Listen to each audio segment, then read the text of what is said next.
Terasa dunia ini hampa, fana, tiada bermakna. Semua kelabu, yang elok pun semu. Ya Bapa, nyalakan nafasku seperti pada putramu. Torehkan kisah jejak anak Allah di hidupku.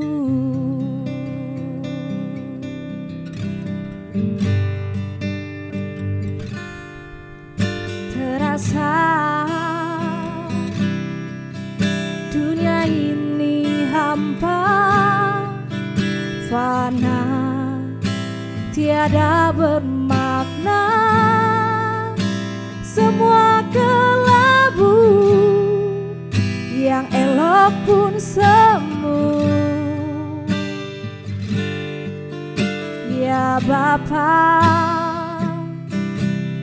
nyalakan nafasku seperti pada putramu. Torehkan kisah jejak anak Allah di hidupku.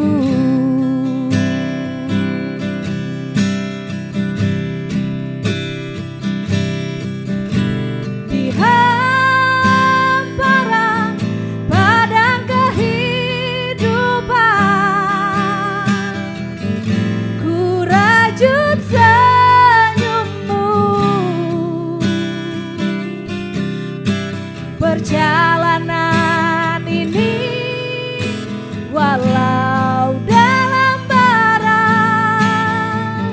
mengukir permata di rangkumu rencana jiwaku. Kembangkan rinduku di tepi gitaku, ku gapai madumu. Belakang langit biru,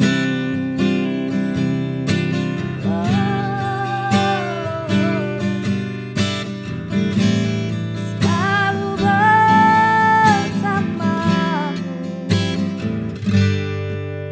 Terasa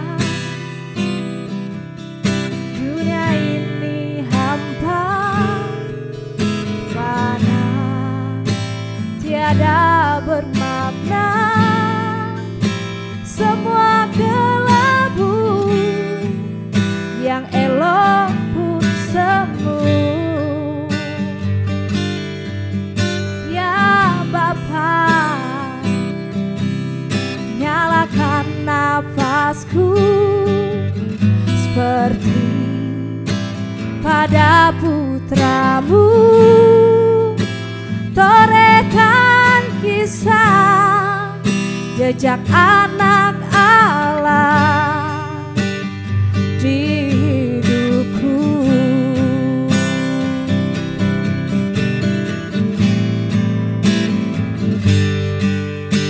Di hamparan padang kehidupan,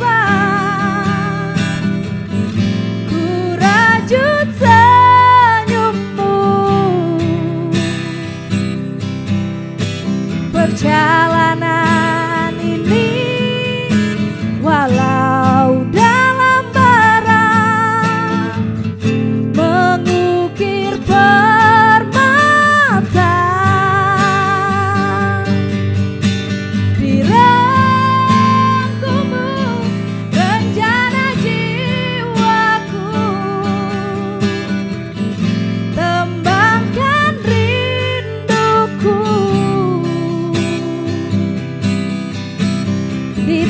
gitaku, ku gapai madumu. Belakang langit biru, belakang langit biru, belakang langit biru.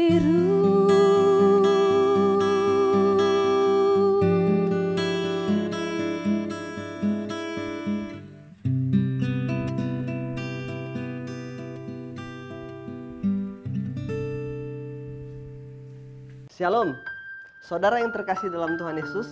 Berjumpa lagi bersama saya Michael Kapugu dalam acara Suara Gembala. Puji Tuhan Bapak Ibu yang terkasih, kalau dalam pertemuan sebelumnya kita sudah membahas tentang pengharapan yang sejati. Sepertinya pengharapan sejati ini tidak akan bisa kita miliki di dalam hidup kita kalau kita tidak berbicara tentang iman yang sejati. Untuk itu saat ini kita akan membahas tentang iman yang sejati. Iman yang sejati itu seperti apa? Iman yang sejati apakah hanya berbicara tentang percaya, ya, atau hanya berbicara tentang kita ditebus dan kita masuk surga, atau seperti apa? Bapak Ibu yang terkasih dalam Tuhan, memang saat kita berbicara iman yang sejati, kita harus paham dengan apa yang Alkitab katakan tentang iman. Tapi sebelum itu saya ingin membacakan satu ayat bagi kita semua yang terdapat di dalam Efesus 2 ayat yang ke-8. Alkitab mengatakan demikian Bapak Ibu, sebab karena kasih karunia kamu diselamatkan oleh iman. Itu bukan hasil usahamu tetapi pemberian Allah. Kita diselamatkan oleh iman. Bapak Ibu yang terkasih, apakah yang dimaksud dengan iman di dalam Efesus 2 ayat yang ke-8 ini? Apakah saat kita beriman, kita sudah diselamatkan? Nah, menarik Bapak Ibu, karena di dalam Kamus Besar Bahasa Indonesia, iman ini berarti kepercayaan. Iman juga sering dipahami sebagai kata benda dari kata kerja percaya atau beriman. Nah, bedanya antara beriman dengan percaya, iman sering dipahami sebagai atau sering digunakan dalam istilah-istilah umum. Sedangkan kalau percaya, ini sering kita gunakan secara khusus dalam relasi antara Tuhan dengan umat. Nah, pada dasarnya iman sama artinya dengan percaya Bapak Ibu. Ya. Percaya kepada Tuhan sama artinya dengan beriman kepada Tuhan. Nah, untuk itu, untuk lebih jelas lagi, kita lihat pengertian yang lebih jelas lagi di dalam Alkitab, apa yang disebut dengan iman itu. Kalau di dalam teks aslinya, baik itu dalam bahasa Ibrani atau bahasa Yunani, ada dua kata di situ. Ada dua kata kerja. Yang pertama aman dalam bahasa Ibrani dan pisteo dalam bahasa Yunani Bapak Ibu. Kata aman maupun kata pisteo ini mengandung pengertian, yaitu menyerah kepada sesuatu atau seseorang yang bersifat tetap atau teguh di situ. Nah, ini dalam Alkitab sebenarnya terdapat banyak kata iman juga Bapak Ibu. Dan setiap pengertian itu dari masing-masing pengertian ini memiliki perbedaan dalam konteks yang berbeda-beda pastinya. Dari teks yang Alkitab sampaikan berbicara tentang iman, itu dapat disimpulkan iman itu ada 3 jenis Bapak Ibu. Nah, ini yang menarik. Kita bisa melihat iman yang menyelamatkan itu seperti apa. Ternyata Alkitab juga sudah menjelaskan ini. Dalam 3 jenis iman, kita akan lihat satu-satu Bapak Ibu. Saya harap waktu kita cukup, tapi kalau memang seandainya tidak cukup, kita akan bahas di sesi berikutnya. Jadi iman sejati bisa sesi 1, sesi 2, dan mungkin bisa sampai sesi selanjutnya. Tapi kita akan coba bahas dulu tentang iman dalam pertemuan yang pertama kita ini, tentang iman yang sejati. Dalam pengertian yang pertama, jenis iman yang pertama, Alkitab mengatakan ada iman keyakinan. Nah, iman keyakinan ini apa? Iman keyakinan ini bertalian dengan keyakinan atau harapan terhadap sesuatu yang bisa terjadi atau terhadap sesuatu yang bisa diwujudkan, diyakini, diharapkan dengan kuat itu terjadi.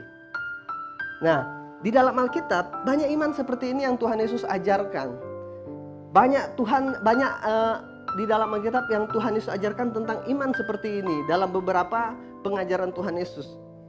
Tuhan Yesus juga mengajar murid-murid untuk memiliki iman seperti ini, Bapak Ibu.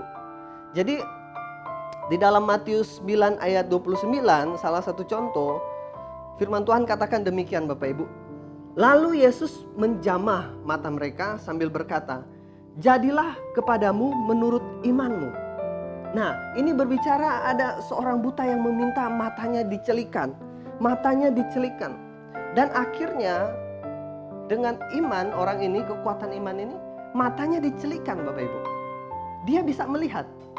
Ada satu lagi, Bapak Ibu, di dalam Matius 9 ayat 21 sampai 22.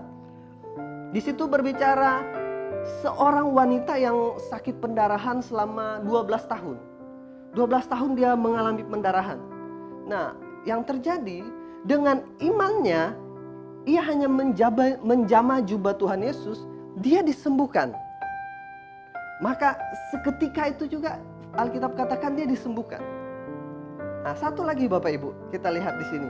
Di dalam Matius 8 ayat 10, Bapak Ibu pasti tahu bagaimana seorang perwira di Kapernaum dengan iman, maka hambanya bisa sembuh, Bapak Ibu. Nah, ini ada 3 contoh di dalam Alkitab berbicara tentang iman keyakinan. Bagaimana orang meyakini sesuatu dan itu terjadi. Nah, tapi kita harus ingat Bapak Ibu, iman seperti ini bukanlah iman yang menyelamatkan. Kenapa? Karena dari kisah ini juga Bapak Ibu pasti ingat bagaimana yang terjadi kepada 10 orang kusta. Saat mereka disembuhkan, berapa banyak yang kembali kepada Tuhan Yesus? Hanya 1 saja. Ya, banyak mujizat yang terjadi, banyak hal yang terjadi. Tetapi saya mau katakan bahwa iman keyakinan seperti ini bukan iman yang menyelamatkan. Maka kita harus lihat iman yang kedua, jenis iman yang kedua. Jenis iman yang kedua ini berbicara tentang iman persetujuan pikiran. Iman persetujuan pikiran. Nah, iman ini, jenis yang ini bertalian dengan persetujuan pikiran. Yaitu kita menerima sesuatu sebagai suatu kebenaran atau suatu kebaikan. Nah, iman jenis ini juga bisa atau sering dikatakan sebagai pengaminan akali. Pengaminan akali Bapak Ibu. Sebagai contoh ya, banyak orang yang memiliki keyakinan agama seperti ini dari sejak kecil karena pengaruh keluarga dan pengaruh lingkungannya. Artinya apa? Dia dilahirkan dalam komunitas Kristen, dalam keluarga Kristen, dalam lingkungan Kristen, orang tuanya Kristen, ya. Orang tua mengajarkan kamu beriman. Jadi dari kecil dia sudah mengikuti semua itu Bapak Ibu. Nah, jenis iman seperti ini juga sebenarnya iman yang tidak menyelamatkan, ya. Bukanlah iman yang menyelamatkan Bapak Ibu. Karena apa? Iman itu adalah suatu tindakan, bukan hanya pengaminan akali Bapak Ibu. Ya. Jadi kalau seorang mengaku beriman, dia beriman percaya, tetapi tidak ada tindakan yang menunjukkan imannya itu, maka orang tersebut bisa dikatakan pembohong Bapak Ibu. Nah, ini Alkitab yang katakan ini di dalam Yakobus 2 ayat 17 sampai 18. Orang yang berkata dia beriman tapi tindakannya tidak sesuai dengan perkataannya, Alkitab katakan orang ini pembohong. Nah, iman seperti ini tidak menyelamatkan. Kita harus ingat Bapak Ibu. Banyak orang Kristen, kenapa? Setiap kali menghadapi tantangan, pergumulan, meninggalkan Tuhan. Meninggalkan agamanya, bahkan meninggalkan Tuhan Bapak Ibu. Ini kan tragis sekali. Sesuatu hal yang sebenarnya tidak harus terjadi. Tapi karena dia hanya memahami iman hanya sebatas pengakuan akali saja di dalam pikiran. Nah, ini bisa terjadi Bapak Ibu. Bisa terjadi. Dan sudah banyak sekali contoh. Orang saat menghadapi tantangan, apalagi saat ini kita menghadapi COVID-19 ya. Ini bisa mempengaruhi imannya Bapak Ibu. Kalau dia tidak memiliki pengertian iman yang sejati, maka bisa saja dia meninggalkan Tuhan Yesus. Bapak Ibu pasti banyak sekali menyaksikan bagaimana kejadian-kejadian hanya karena mau pekerjaannya saja. Dia rela menjual Tuhan Yesus. Dia rela pindah agama Bapak Ibu. Hanya karena profesinya saja, hanya karena jabatannya saja, hanya karena duit, dia bisa meninggalkan Tuhan. Nah, iman seperti apa itu? Maka iman hanya sebatas akali saja, hanya pengakuan saja. Itu bukan iman yang menyelamatkan Bapak Ibu. Ya. Bukan iman yang menyelamatkan. Iman, sekali lagi, ini suatu tindakan yang nyata. Ini suatu tindakan yang nyata. Orang bisa kecewa, orang bisa putus asa, bahkan orang tidak memiliki pengharapan yang sejati karena mereka tidak mengenal kebenaran Alkitab ini. Ya, pada video sebelumnya saya sudah menjelaskan tentang pengharapan yang sejati. Orang tidak akan mengenal dan memiliki pengharapan yang sejati kalau dia tidak memiliki iman yang sejati Bapak Ibu. Ya, nanti Bapak Ibu bisa saksikan di video pengharapan yang sejati. Orang harus memiliki iman yang sejati. Setelah itu dia akan memiliki pengharapan yang sejati. Nah, iman yang sejati ini berbicara tindakan yang nyata. Tindakan yang nyata.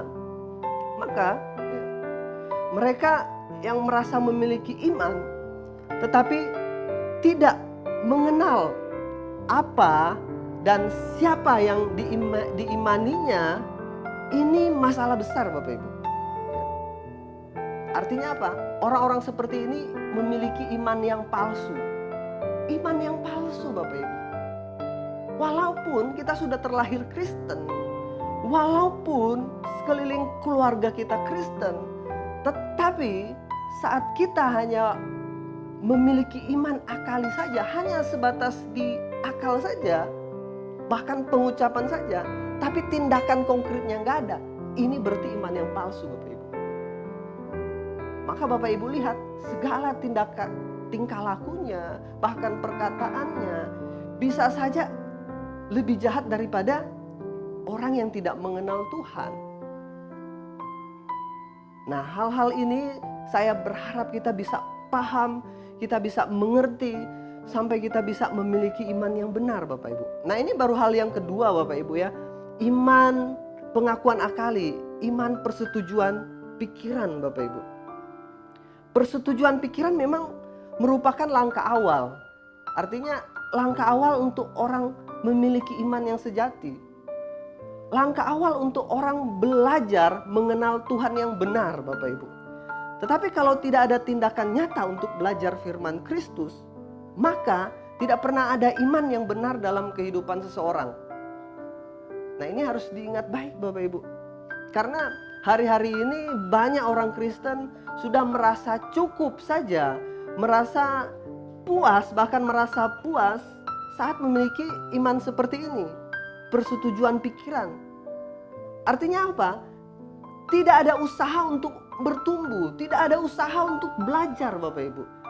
Merasa ya saya sudah Kristen, saya sudah ke gereja, ya sudah cukup.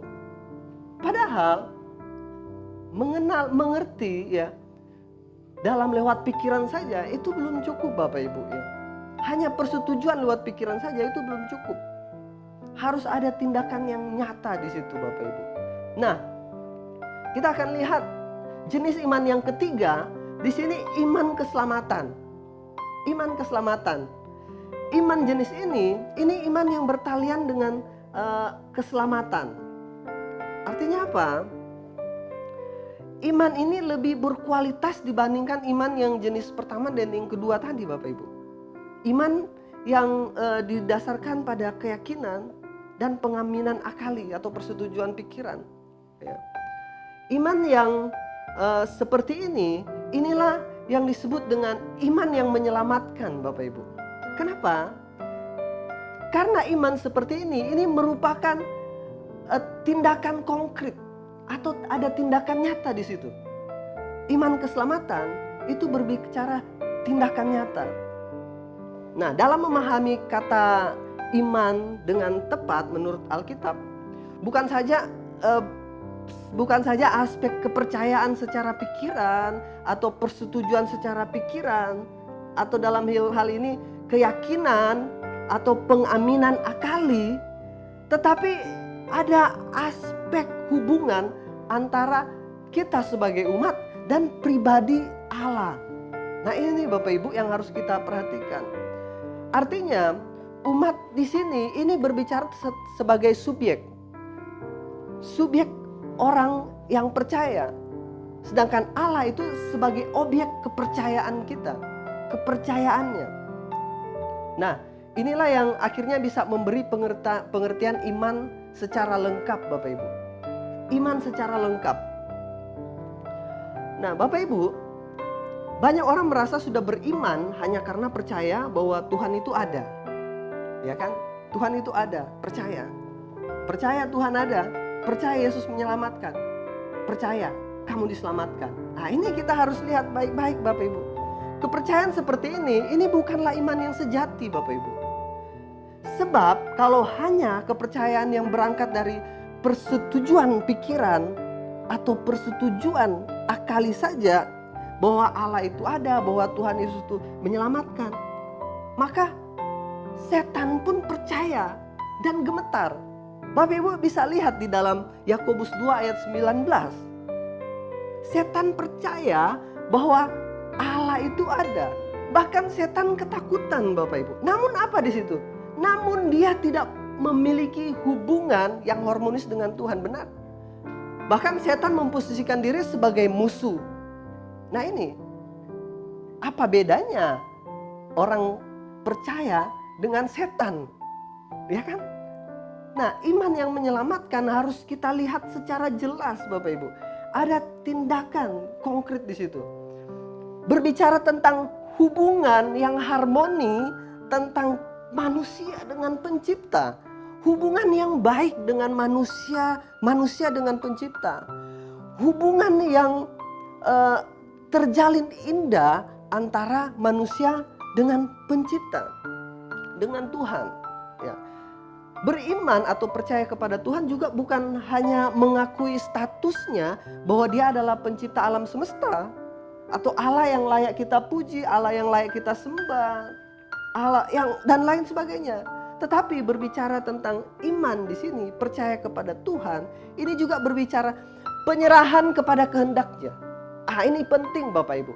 Kalau sudah berbicara tentang iman keselamatan, kita berbicara tentang penyerahan kepada kehendak Tuhan.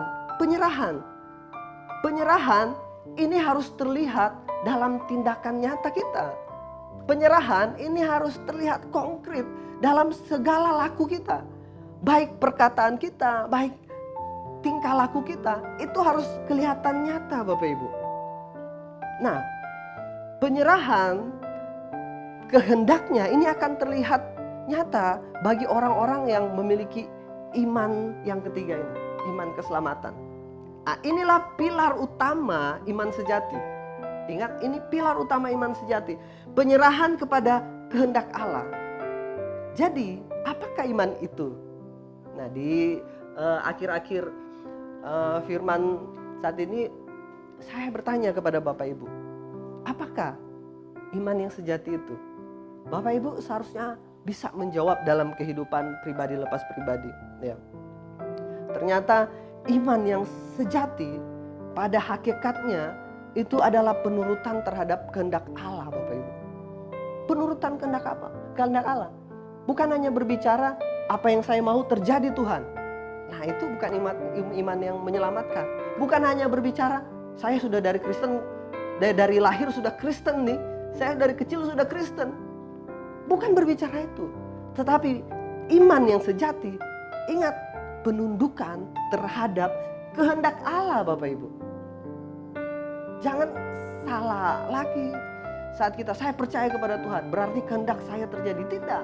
Saat kita berkata saya percaya kepada Tuhan, berarti kehendak Allah yang harus terjadi dalam hidup Bapak Ibu dan pribadi saya. Bagi kita semua, Bapak Ibu ya.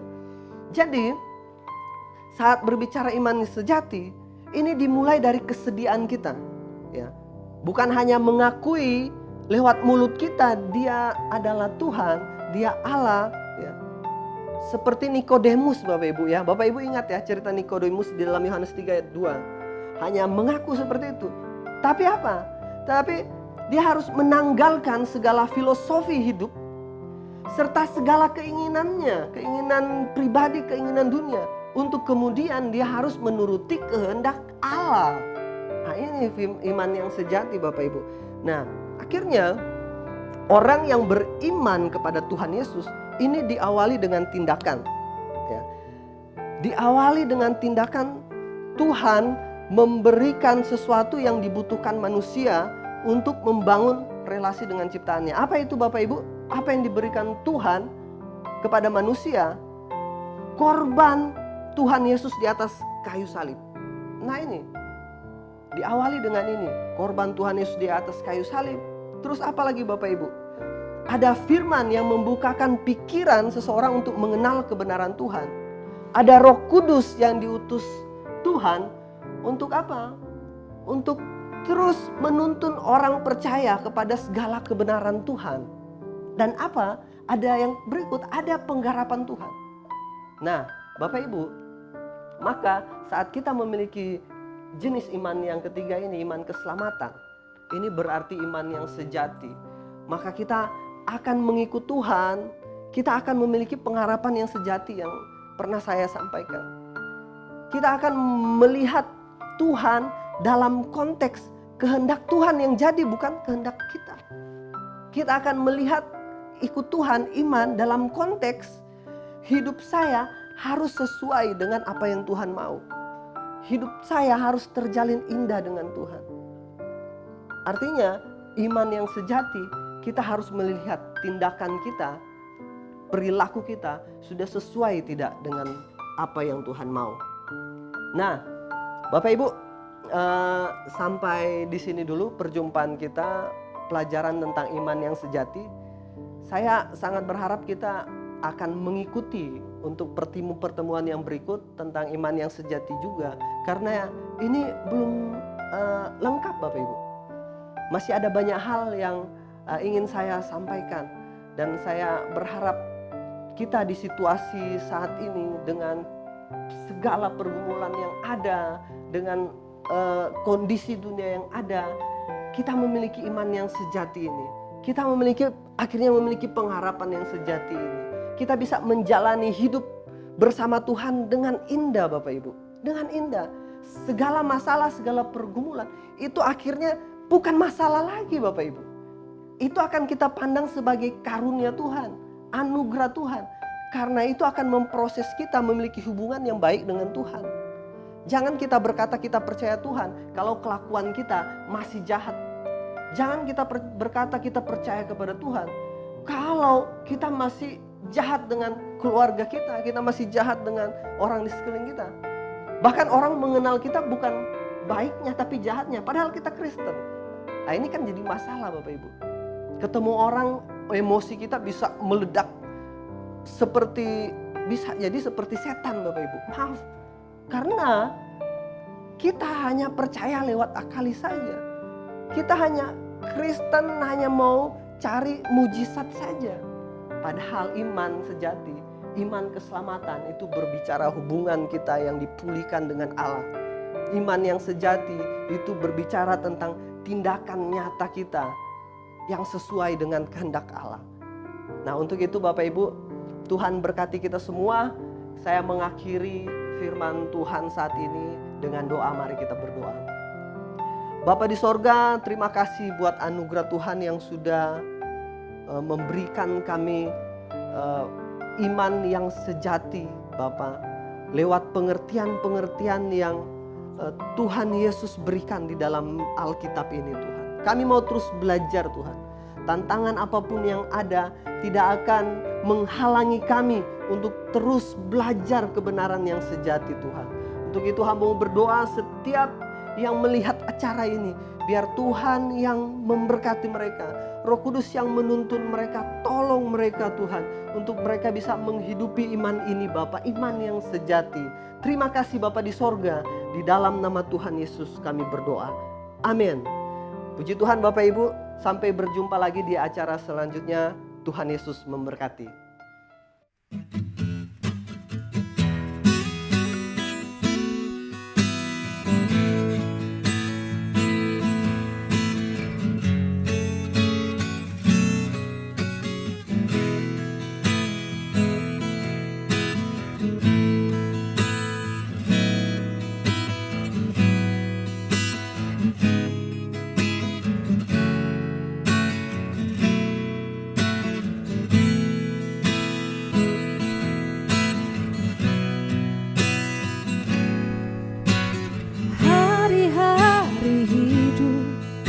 Datang dan berlalu bagaikan deret awan yang ditiup angin.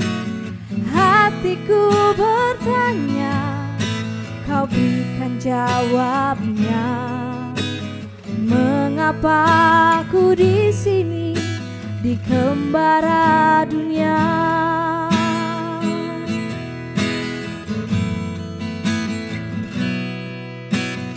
Hari-hari hidup datang dan berlalu bagaikan deret awan yang ditiup angin. Hatiku bertanya, kau berikan jawabnya. Mengapa aku di sini di kembara dunia? Kau buka mataku,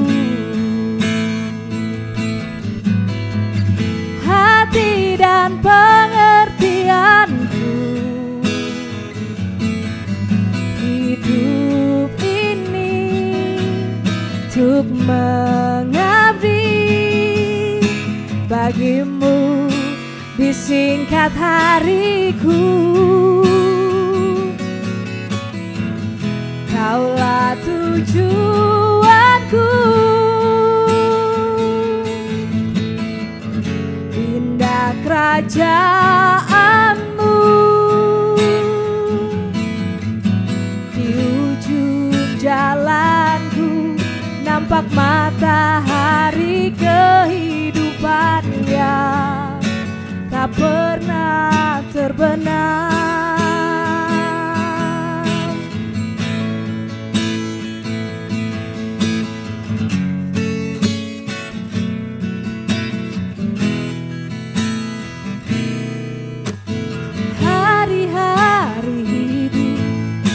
Datang dan berlalu bagaikan deret awan yang ditiup angin.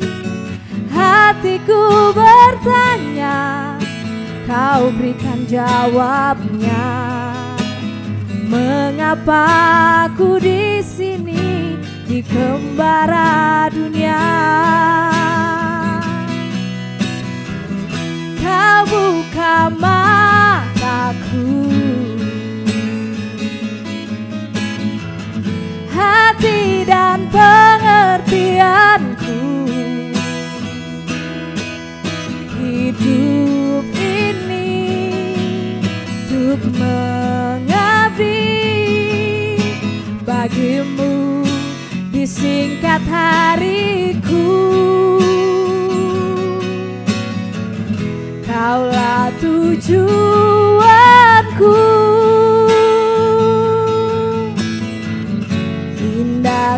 kerajaanmu. Di ujung jalanku nampak matahari kehidupan yang tak pernah terbenam. Kau buka mataku, hati dan pengertianku. Hidup ini untuk mengabdi bagimu di singkat hariku. Kaulah tujuanku,